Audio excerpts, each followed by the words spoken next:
Welcome to today's session entitled Strategies for Success with Your Patient Portal. My name is Lori Fink, and I'm the Quality Insights Communication Specialist for the MACRA MIPS initiative, and I'll be serving as the moderator for today's session. It is now my pleasure to introduce you to Joe Pinto. Joe is a Practice Transformation Specialist with the Quality Insights MACRA MIPS initiative. I will hand over the presentation to Joe to provide a brief overview of the purpose of this session and the important role a patient portal can serve, both to your practice and also to your patients. Joe? Thank you, Lori, and thank you everyone for attending. The purpose of today's webinar is pretty simple.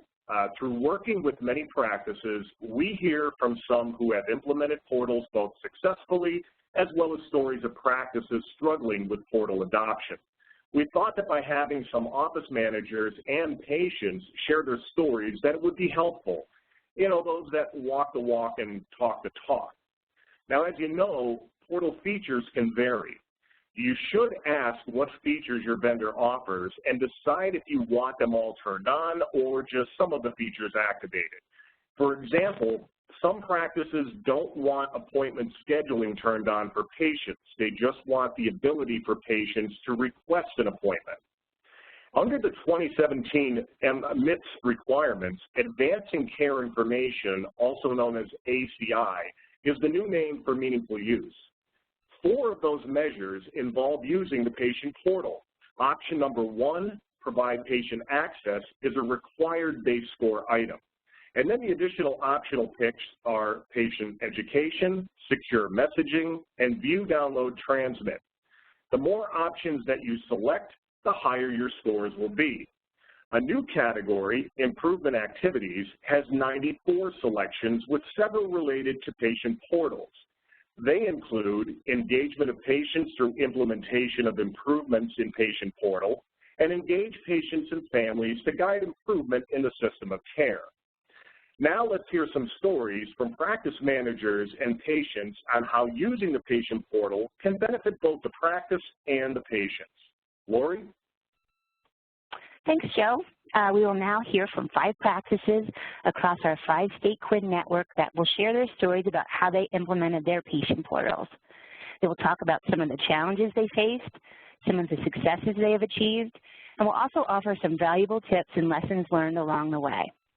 So to kick things off, we will first hear from Diana Walker, who is the office manager for Kelly M. Pitzenbarger, MD, in Shady Spring, West Virginia. Diane, the presentation is now yours. Hello, everyone. Thank you. Good afternoon. As she said, I'm Diana Walker with Dr. Kelly Pitzenbarger's office. We started utilizing the portal in our office around October 2011. Next slide. We have a larger geriatric patient population. When we started talking about patient portals, my first thought was, oh no, because I was sure the portal for our patients, due to their ages at first, it was going to be a disaster. It was slow going at first, but surprisingly, our very first patients to sign up were the elderly ones. I was surprised. But with all this technology today, everyone is getting on board. And as PQRS and meaningful use moved along and we were given percentages of what we needed to meet, I began to worry about how we were going to meet the numbers. It was slow going. I decided that for a month I was going to take a laptop into the waiting room as patients waited to see our physician and help them get enrolled on the portal. They loved the help and being able to see how to navigate the portal.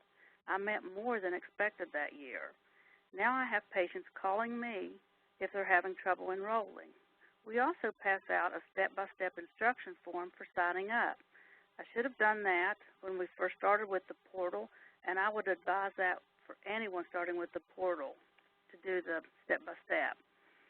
Our portal allows us to send patients their visit encounters, labs, consults, reminders, pretty much anything from their office chart to them. If they have lost an order for lab work, x-ray, testing, consult referrals, we can send it to them through the portal, a list of their medications for another physician's appointment. They are able to print it from home. They also can do bill pay. They pay their bills online. We get those. We have approximately 729 patients now signed up. I'd love to get everyone from our practice on the portal. That's eventually going to be my goal, that have computers. If you use it one time, you'll be hooked. It's as easy as sending a text message, and who doesn't do that now? You can download an app to your smartphone, which is so convenient. You get message alerts through your email, letting you know you've received a message from the practice. The patient portal is such a great way to be connected with your patients professionally, and they feel more connected with their doctor. We call our patients to remind them of next day appointments. If we can't get a hold of them, we send them a reminder through the portal, and they can reply to that message. Or if we need to remind them of time for their mammograms, their colonoscopies, or any upcoming appointments with a specialist, we receive messages from our patients. They simply need a question for the doctor or a staff member, a prescription refill.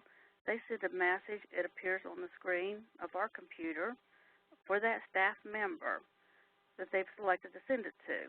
Then that message, they can send that message anytime, day or night. If it's after hours, when we log on the next morning, we're automatically getting that message as it pops up on our computer, and then we can send back a reply to that patient with an answer. A great tool just recently added for the elderly or underage is called the Trusted Representative. A patient can assign and give permission to someone to access their login information so they can utilize the portal for them. This can be done anytime from the login screen on our homepage of the portal. As I mentioned in the beginning, I was a little worried about the portal. Now I love it. I just wish every patient would take advantage of what the portal offers. This would free up our phone lines and everyone else's time so much. If you're just starting out with your patient portal in your office, I encourage you to stick with it, use it, work with your patients, and encourage them to sign up. There are always going to be bumps in the road with everything we start, but the portal is well worth the time and effort in the long run. I would like to thank you for your time today, and good luck with your patient portal. I believe you will find it a great asset to your office. Thank you, and have a great day. Lori? All right, thanks so much, Diana. I will now introduce you to our next practice. Representing that practice is Deborah Lee Nersavian, and she's the office manager for John F. Reinhardt, MD, in Newark, Delaware. Deborah? Thank you. We had some very similar points to make as Diana did. When we initially heard that we were required to maintain a patient portal, we were very apprehensive. We felt that this would just be one more thing that the staff had to keep up with, and the patients were hesitant. They were wondering, would we get responses from the office? When I call, someone picks up, and I can talk to them directly. But we found that in time it actually made our workflow easier. We received fewer phone calls, and the notes sent to the portal are entered directly by the patient into our system, and they're delivered to the staff's to-do list, and that really saves a lot of staff time in recording telephone messages. We started out slowly, like I said, but once the staff, particularly the physician, became more comfortable with the portal, then the patients became more comfortable with it. We began to realize that we were offering another service to patients, and that was beneficial for all of us. So we began to speak with a level of expectation about the portal, and the patients really complied. Initially, like I said, they resisted, saying, can't I call the office anymore? But we assured them, of course, they can, that this is just another option for them. The older patients really surprised us. We have many of them that use the portal, and they have the time to do so, and they have multiple issues that they follow. When Dr. Reinhardt orders labs or imaging, he explains to the patients that once he reviews the study, they can see the results on the portal. And then he'll either contact them by telephone or discuss the results at a scheduled visit. But the patients now really like to go to the portal to check the results because they know what the physician is monitoring. And they don't have to wait for their next appointment to see the results. They kind of like to know what's going on along the way. And they really do get more involved in their health care because of it. They like to access it also because they can take those results to other physician appointments, and it keeps them connected in that way. We try to take every opportunity to encourage the patients to use the patient portal. So we included messages in any invoices or any correspondence that would go out from the office don't forget to use the patient portal for your health questions, your prescription refills, your test results, et cetera. And patients really started to contact us in that way. Our normal procedure is that when patients are scheduling appointments, we ask for an email address just along with their other demographic information so that we can give them access to our patient portal. The patients then send a link where they can just set up a username and password, so it's very simple. If there's no email address, we do ask if there's a caretaker or child who helps monitor their health information on their behalf, and if so, the patient gives permission for that person to access the portal with them. If the patient does not know if they really want to use the portal or not, our system will print out a document for them to take along, which gives them the access, to sign up for the portal at a later date. So I think that's beneficial if they're still a little bit on the fence with it. My words of advice would be just don't be intimidated to share it. I would speak positive about it and just share the benefits as an added service. I would also be very clear on what types of messages are to be sent via the portal. This is really for non-urgent messages, not I'm having chest pain. So you want to make sure that you give them a proper response time. We say allow 24 to 48 hours to respond for non-urgent messages. They also know to call the office for urgent messages. This is not a replacement for calling our office. And our patients also know that if there's an urgent matter or a critical result, we will call them. We will never send anything like that just directly to the portal. So I would say, again, be patient with it. The numbers will come, and I hope this has been helpful. Thanks so much, Deborah. Next, we are going to hear from Renee Backer. Renee is the practice administrator for Green and Seidner Family Practice in Lansdale, Pennsylvania. So, Renee, I'll hand it over to you. Hi, everyone. Like they said, I am Renee from Green and Seidner Family Practice.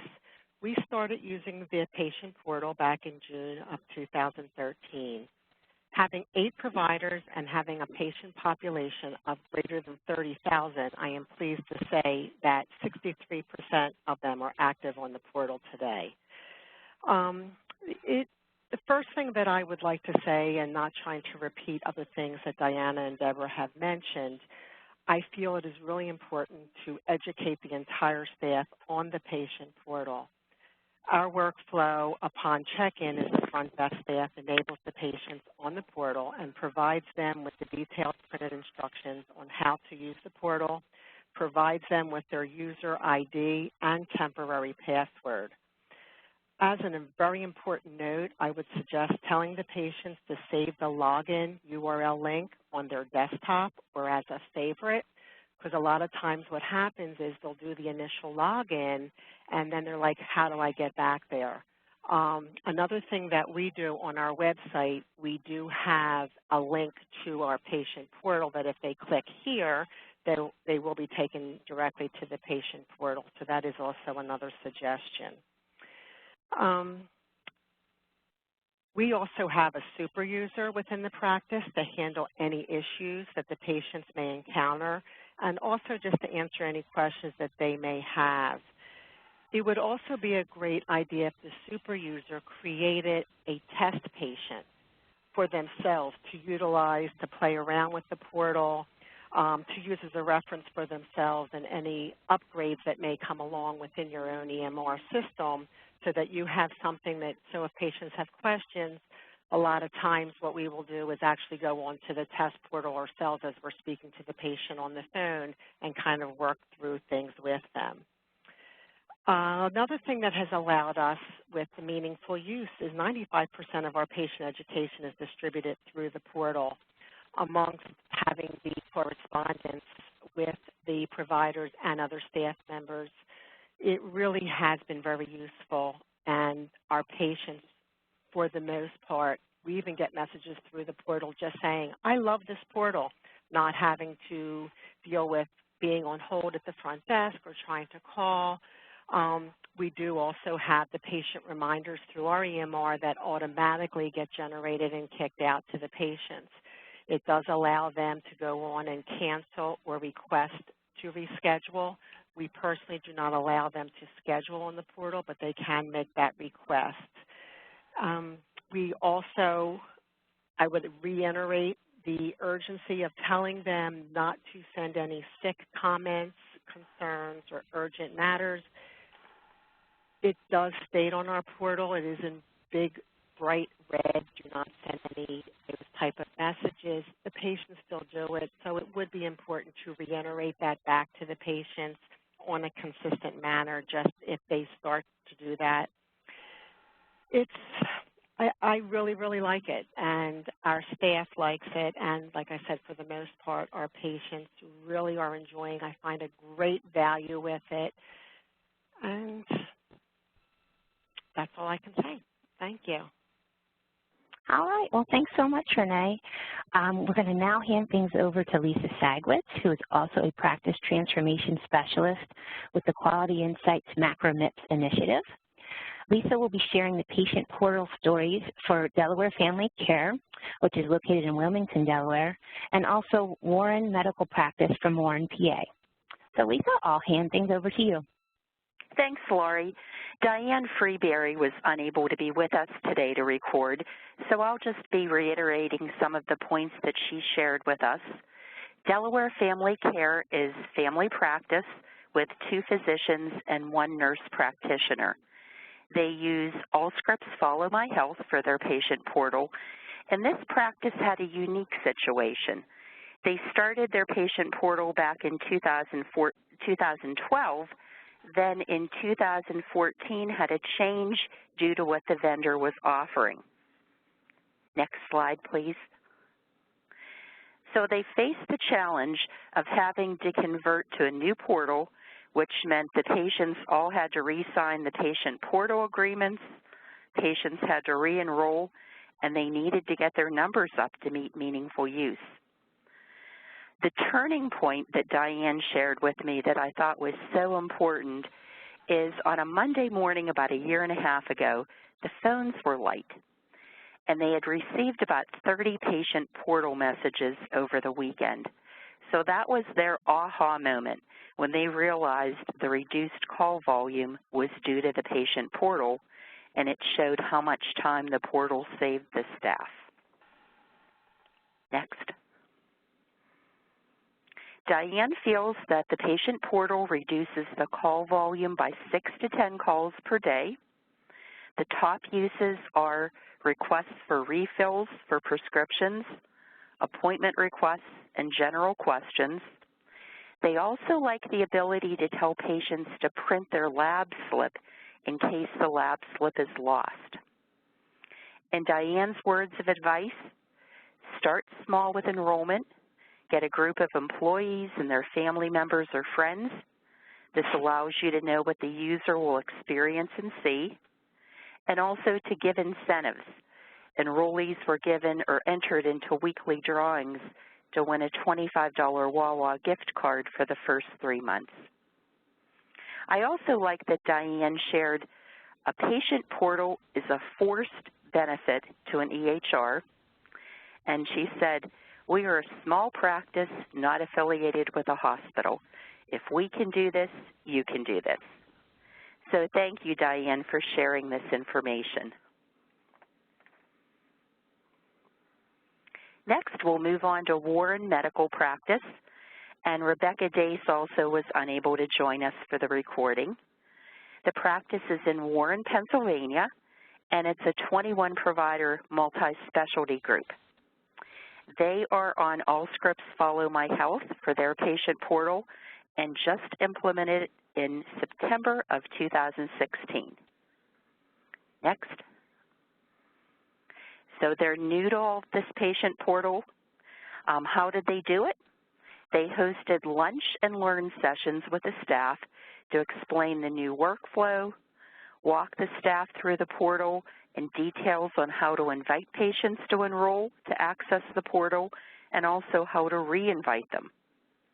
They used targeted marketing efforts to educate patients about the benefits of the portal.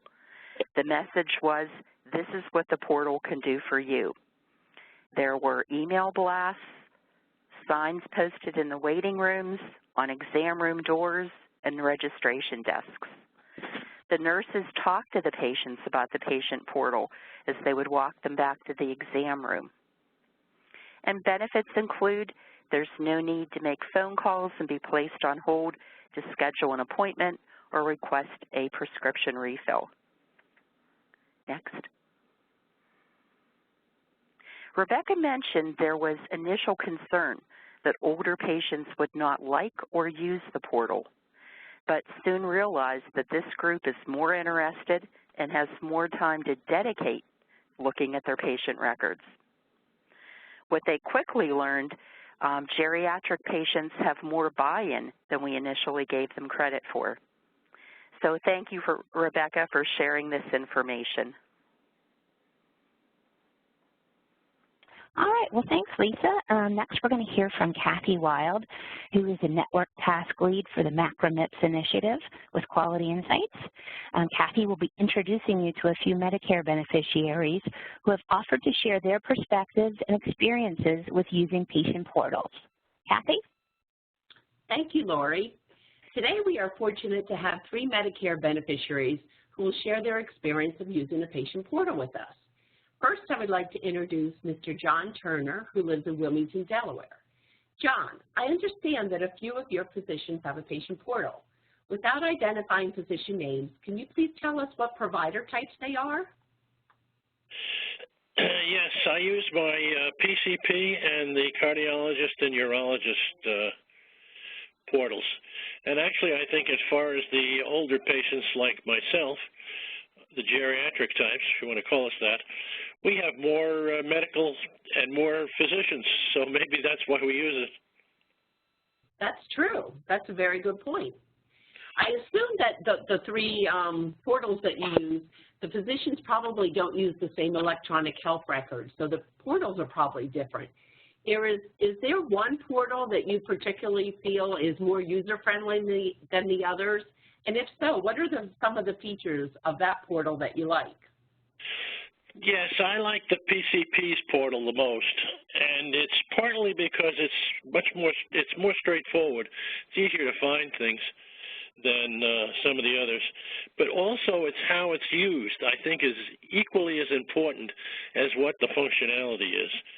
And I guess if anybody's trying to pick a portal, some of the comments earlier about having some of the staff evaluate them, it might be best to have people who are not on the staff evaluate them so that they come in completely cold with no preconceptions and understandings of what the medical terms or something else might mean. That's an excellent suggestion, John. My PCP emails me whenever there's new information. And one of the things I like about it, it's all in one place, and I can download it and keep it all on the computer, which makes it easier to find than trying to thumb through a whole bunch of paper. Oh, great. So what do you feel you primarily use the patient portal for? I use it primarily to access lab results and the visit reports, especially because the other physicians that I deal with, the specialist ones, not all of which have portals, or I use them, they send the lab results and the visit reports to my PCP, and he posts them. So that way I have them all in one place. Perfect, perfect. Have you ever sent a message or a question to your physician using the portal? And if not, can you tell us why? I typically use it for prescription refill requests, and also if I have simple questions that don't require any discussion or anything. For instance, recently I went for some lab work for from a new specialist, and the lab said that 5 of the tests were too recent to have Medicare cover them. So I sent on the portal a message to my PCP and said, and asked him, when did you last do them? And it was just a little under a year. So I figured, well, it must be a year. Right, right. Wow, okay. If you had to name one benefit of using the portal, what would you say? It's both the portal and the process. Having the PCP send me an email that there's something new is on the portal, and also that all the reports including the specialist reports, most of them are on the portal in one place, and I don't have to go logging onto a whole bunch of them. Right. Great. I have one last question for you, John. Do you have any concerns about having your personal health information hacked because you are using the Internet? No, my thought on that is that small practices aren't that big a target for anybody to try and break in and steal the information. And the antivirus and a good web browser is good at tracking any problems that it might have with the design of the portal website. Great. Anything else you want to share with us today, John? Nope, thank you. Oh, thank you. Thank you, John, for sharing your thoughts and experiences using a patient portal. Now we are going to talk to Joan and Marty Johnson, a husband and wife who live in Hershey, Pennsylvania. Welcome to both of you. I understand that all of your physicians are using a large health network. Does this mean that you have the convenience of only having to access one patient portal, unlike John, who uses multiple ones? Yes. Our primary care doctor, cardiologist, oncologist, urologist, eye doctor, and all the other doctors we see are part of Penn State Hershey Medical Center. They are all located on one large campus and use the same electronic health record and patient portal by Seidner. This makes life easier for us. I'm almost 82 and Marty just turned 89 2 days ago. So having doctors in the same network is a big plus for us. That does sound convenient. So do both of you use a portal? I'll answer that one. Joan logs in for me because I am not computer savvy like she is. We review the lab results together. I have lab work done every few weeks to see if I need a blood transfusion, so we are frequent flyers on the portal. We love how quickly the results are posted. Sometimes the results are there within an hour of having the test done. This is helpful because we know right away if we need to schedule a transfusion or not. Do you use the portal for anything else except looking at lab work? Yes, we read the office visits notes after the physician has posted them 2 or 3 days later to make sure we understand everything correctly. Those are usually, we review all of our test results to look for abnormal values. We are blessed that one of our 4 children is a doctor and one is a nurse. So whenever we have surgery or a medical question, we can review our medical records with them. Actually, both of them have our login information so they can access our portal anytime. That's great. Have you ever sent a message to one of your providers using the patient portal? Yes, I have. I sent a question about a new medication that was prescribed for me, and the next day the nurse practitioner called me with all the answers and clarified everything for me. That is great. Sometimes it is important to talk to a person when there are questions that require lengthy explanations. So have either of you ever tried to use the portal to schedule an appointment? No. All of my follow-up appointments are made during an office visit. If we get sick, we call to schedule an appointment, but the portal does offer the service. So overall, do you feel that the patient portal is something that every doctor should offer to their patients? Oh, yes, I do. It is so nice to have all that information readily available. I agree with Joan like I always do. If I don't agree with her, I won't get my dinner tonight. Thank you, Joan and Marty. We appreciate you and John taking the time out of your busy day to talk with us today. Lori, that is it as far as hearing from Medicare beneficiaries about the patient perspective of using a portal.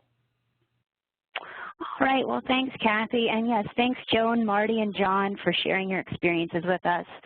Ultimately, the goal of patient portals and the MIPS requirement regarding patient portals is to provide patients with a resource that can help them better manage their health care and ultimately improve it. So at this time, I'd like to take the opportunity to remind you that Quality Insights offers a very robust online resource library to help practices prepare to participate in the new quality payment program.